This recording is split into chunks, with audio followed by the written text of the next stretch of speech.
வணக்கம் நண்பர்களே. இந்த காணொளியில என்ன நாங்க பண்டிகை செய்து காட்ட போறோம்டா, ஒடியல் புட்டுத்தான் அவிக்க போறோம். நான் மாவெல்லாம் முதலே அரிஞ்சு வச்சுட்டேன். இப்ப நான் வேற பாத்திரத்துக்கு மாத்தி போட்டு எப்படி ஒடியல் மாவு குழைக்கிறது, என்ன மாதிரி தண்ணி விடுறன்ற எல்லாம் நான் உங்களுக்கு சொல்லித்தரலாம். வாங்க காணொளிக்குள்ள போவோம்.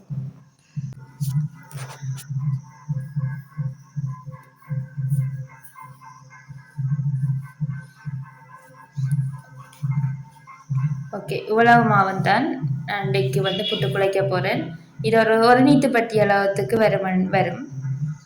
இதுக்கு நாங்கள் மற்றது ஒடியல் மாவுக்கு பச்சை தண்ணி தான் விடுறது, சுடு தண்ணி ஒன்றும் வைக்கிறீர்கள். அப்போ இந்த பச்சை தண்ணியை அதுவும் நிறைய விடக்கூடாது. நான் கொஞ்சம் விட்டாலே மா குழையிற அந்த கைக்கு பிசைகிற தன்மைக்கு வந்துடும்.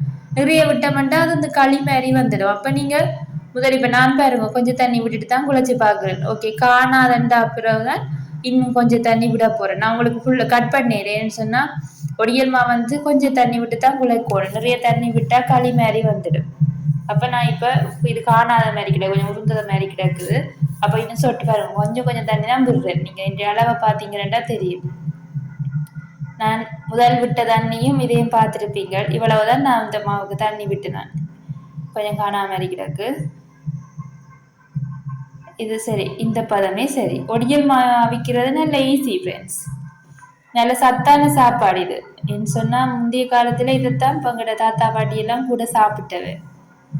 ஓகே ஃப்ரெண்ட்ஸ், இதே தண்ணி காணும் பாருங்க, நீங்களே பார்த்துருப்பீங்களா, அந்த கப்புக்கு எடுத்த தண்ணியில மிச்சமும் கிடக்குது. ஏண்டா அது காணும் தண்ணி. ஏண்டா ஒடியல் மாக்கு இப்படித்தான் தண்ணி விடுறது. வடிவா இதை கையால் உருத்தி வடிவா எடுத்தாலே சரி.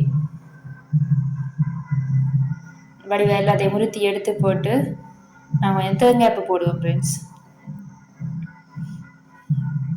இவ்வளோ தேங்காய்ப்பு எடுத்துருக்கிறேன். இதை போட்டுட்டு இதையும் சேர்த்து ஒருக்கா வடிவாக குழைச்சி விடுவோம்.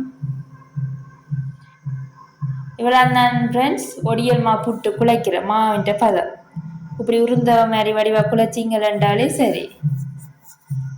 நல்ல புதுசான மாவண்டா கைக்காது ஃப்ரெண்ட்ஸ்.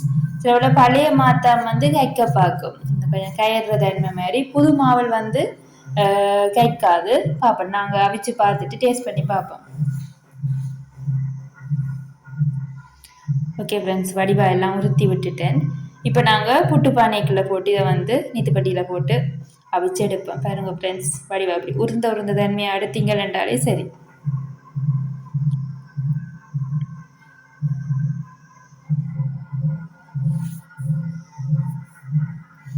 ஓகே ஃப்ரெண்ட்ஸ், இப்போ பானைக்கு எடுத்து நீத்துப்பட்டிக்கு போடுவோம். இது ஒரு நீத்துப்பட்டி வர்ற அளவுக்கு தான் மா எடுத்தேன் நான். கீழே அடியில் சில பேர் இப்படி அந்த மூளை புட்டுக்கு இப்படி தேங்காய்ப்பு போடுறவ. நீங்களும் வேறு இப்படி போட்டு அவிச்சிருக்கிறீங்கன்ட்டு எனக்கு கமெண்ட்டில் சொல்லுங்கள் ஃப்ரெண்ட்ஸ். தேங்காய்ப்பு போட்டாச்சு. இப்போ நான் குழச்சி வச்சுருக்கிற ஒடியல் மாவை உள்ளே போட்டுட்டு அவிக்க போகிறேன். ஃபுல்லாக எல்லாத்தையுமே போடலாம். ஒரு நீத்துப்பட்டி அளவுக்கு வர மாதிரி தான் அவிச்சிடறேன். அப்படியே போட்டால் சரி ஃப்ரெண்ட்ஸ். ஒடியல் மா இப்படி நான் குழைச்சது மாதிரி தான் குழைக்கிறீங்களா, இல்லாட்டி நீங்கள் வேறு ஏதாவது வழியில் ஒடியல் மா குழைக்கிறீங்களான்னு எனக்கு கமெண்ட்ல சொல்லுங்கள் ஃப்ரெண்ட்ஸ். ஓகே ஃப்ரெண்ட்ஸ், இப்போ நாங்கள் மூடி போட்டு என்னென்றா கொஞ்சம் தலாவியை விட்டுட்டு பார்ப்போம். ஓகே ஃப்ரெண்ட்ஸ், இப்போ நாங்கள் ஒருக்கா திறந்து பார்ப்போம். நீங்கள் ஒரு இடையிலேயும் திறந்து பார்க்கலாம். அமைஞ்சிட்டு ஒன்று திறந்து அப்படி தட்டி பார்த்தீங்கன்னா பஞ்சு மாதிரி இருந்ததுன்றா இறக்கலாம். பார்ப்போம் ஃப்ரெண்ட்ஸ். அப்படி மஞ்சளான அந்த நாங்கள் குழைச்சது மாதிரியே இருந்ததுண்டா நீங்கள் அதை அப்படியே விடலாம். ஏன்னு சொன்னால் அவியல் என்ற அர்த்தம். இதில் பார்த்தீங்கன்னா பாருங்க, நல்ல புகை அவிஞ்சு நல்ல ஆவி வருது ஃப்ரெண்ட்ஸ். புட்டில் இருந்து நல்ல ஆவி வருது. அப்படி என்றாலே மோஸ்ட்லி அவிஞ்சிட்டு நாங்கள் கன்ஃபார்ம் பண்ணலாம். இப்போ நாங்கள் பாத்திரத்துக்கு மாற்றுவோம். பாருங்க ஃப்ரெண்ட்ஸ், எவ்வளோ வடிவாக வந்துட்டு நான் பாருங்க ஃப்ரெண்ட்ஸ் சுருத்தி காட்டுறேன். எவ்வளோ சொப்டாக இருக்கணும். ஒடியல் புட்டு நீங்கள் சுட சாப்பிட்டீங்கன்னா சரியான சொப்டாக இருக்கு, நல்ல பஞ்சு மாதிரி இருக்கும். பாருங்க ஃப்ரெண்ட்ஸ், நான் உருத்தி காட்டுறேன் எப்படி இருக்குண்டு. இப்படித்தான் இருக்கும் ஒடியல் புட்டு. நீங்கள் சுட நல்ல கறியும் விட்டு சாப்பிட்டீங்கன்னா உடனே சாப்பிட்டா நல்ல டேஸ்டாக இருக்கும் ஃப்ரெண்ட்ஸ். அப்படியே பஞ்சு தன்மை அப்படியே இருக்கும். நான் ஒடியல் புட்டில கொண்டு ஃப்ரெண்ட்ஸ் நீங்கள் நிறைய நேரம் ஆற விட்டுட்டீங்களா, இப்போ உருத்தி எடுக்கிறதும் கரைச்சல் கொஞ்சம் சொல்றது கொஞ்சம் உரமா மாறிடும் ஃப்ரெண்ட்ஸ் புட்டு. ஒடியல் புட்டு சாப்பிட்றேன்டா உடனே நீங்கள் அடுப்பில் போட்டு இறக்கி அடுப்பில் போட்டு அவிச்சு போட்டு உடனே சாப்பிட்டா தான் வந்து ஒடியல் புட்டு டேஸ்ட்டாக இருக்கும் சாப்பிடவும். இப்போ நான் இதெல்லாம் வடிவாக வந்து உருத்தி எடுத்து போட்டு என் ஆற விட்டு உருத்தி எடுக்கிறதும் கிடைச்சது. இப்போவே உருத்தி எடுத்தோம்னா தான் நல்ல பஞ்சு மாதிரி சொப்டா வடிவாக வரும். நான் உருத்தி எடுத்து போட்டு ஃப்ரெண்ட்ஸ் இன்றைய காய்ச்சின கறியோட ஒருக்கா டேஸ்ட் பண்ணி பார்ப்போம் என்ன மாதிரி கிடக்குண்டு. பாருங்க ஃப்ரெண்ட்ஸ், நல்ல தேங்காய் பூ எல்லாம் போட்டது நல்ல ஒடியல் போட்டு நல்ல டேஸ்டாக வடிவாக கிடக்குது. அதோட நல்ல சத்து இல்லை கொஞ்சம் சாப்பிட்டாலே நல்ல சத்து. இப்போ வாங்க ஃப்ரெண்ட்ஸ் நாங்கள் டேஸ்ட் பண்ணி பார்ப்போம். பாருங்க ஃப்ரெண்ட்ஸ், நான் கையால் உருத்தி எடுக்கிறேன் வடிவா, அப்போ தான் வந்து சாப்பிட நல்லா இருக்கும். உருத்தி எடுத்துட்டு நான் கறியை விடுவோம். இதை வந்து சின்னப்படியல் எல்லாம் விரும்ப மாட்டேன் என் சொன்ன அவைக்கு இதுன்ற அருமை தெரியாது. அதனாடியே நீங்கள் இதை வீட்டில் வந்து பிள்ளைகளுக்கு அவிச்சு கொடுக்கணும். ஏன்னா இது நல்ல சத்தான சாப்பாடு. இந்த மா கிடைக்கிறது கொஞ்சம் அரிதுதான். கிடைக்கக்கூடிய இடத்துல நாங்கள் வந்து வேண்டி குட்டி அவிக்கலாம். கிழமையில ஒரு நாள் அவிச்சாலே நல்லது. நல்ல மீன் கறி காய்ச்சிற நேரம் அவிச்சு சாப்பிட்டோம்னா உண்மையாகவே நல்ல டேஸ்டாக தான் இருக்கும். இப்போ நான் இதுக்கு வந்து நல்ல பால் சொதியும் நல்ல மீன் குழம்பும் தான் இதுக்கு விட்டு சாப்பிட போகிறேன். இவ்வளோ பார்த்தது ஃப்ரெண்ட்ஸ், நல்லா பிடிச்சிட்டு.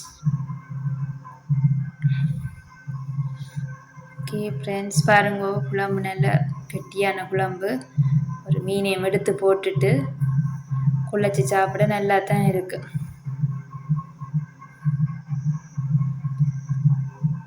நீங்களும் ஃப்ரெண்ட்ஸ் ஒடியல் புட்டு சிம்பிள் பாருங்க, எத்தனை ஸ்டெப் பண்ணி பாருங்க. மாவேடு அரிகிறது, அதுவும் பச்சை தண்ணி விடுறது, குழச்சி போட்டு அதுவும் கையால் குழச்சி போட்டு பெரிய வேலையும் இல்லை. கையால் குழச்சி போட்டு நாங்கள் வடிவாக உருத்தி எடுத்துட்டு தேங்காய் பூவையும் போட்டு குழச்சி போட்டு நீத்துப்பட்டிக்க போட்டு அவிச்சோம்னா ஒடியல் புட்டு ரெடி. உடனேயும் அவிஞ்சிடும் ஃப்ரெண்ட்ஸ். நிறைய நேரம் காவல் நிற்கவும் தேவையில்லை. நல்ல சத்தான சாப்பாடு இவ்வளோ சுலபமாக செய்யலாம்னா நாங்கள் செய்து சாப்பிடுவோம். அப்போ தான் ஃப்ரெண்ட்ஸ் நல்லது. நல்ல பால் சொதியும். இப்போ நான் வந்து டேஸ்ட் பண்ணி பார்ப்போம். நம்ம வந்து முட்டையும் அவிச்சேன் நான். இது வந்து ஒரு ஃபுல் ஹெல்த்தியான சாப்பாடு. முட்டை, ஒடியல் புட்டு எல்லாமே வந்து நாங்கள் வந்து இந்த சாப்பாடு வந்து நிறைய வயிறு முட்டை சாப்பிட்றோம் இல்லை கொஞ்சம் சாப்பிட்டாலே அவ்வளோ சத்து தான். நாங்கள் இப்போ டேஸ்ட் பண்ணி பார்ப்போம். சுடுவது ஃப்ரெண்ட்ஸ், எல்லாம் கறியும் சுட சுட எல்லாம் தான் அரைக்கினது. நல்ல குழைக்க ஃப்ரெண்ட்ஸ், நல்ல சாஃப்டாக நல்ல பஞ்சு மாதிரி இருக்குது. கொஞ்சம் மீனையும் எடுக்கும். சுடுவது ஃப்ரெண்ட்ஸ்.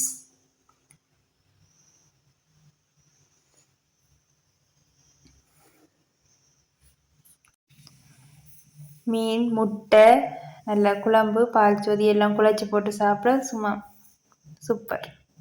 வாவ், சூப்பர், நல்லா இருக்குது ஃப்ரெண்ட்ஸ். நல்ல புட்டு வந்து கயிறுத்தன்மை, அந்த கைப்புத்தன்மை இல்லாமல் இருக்குது ஃப்ரெண்ட்ஸ்.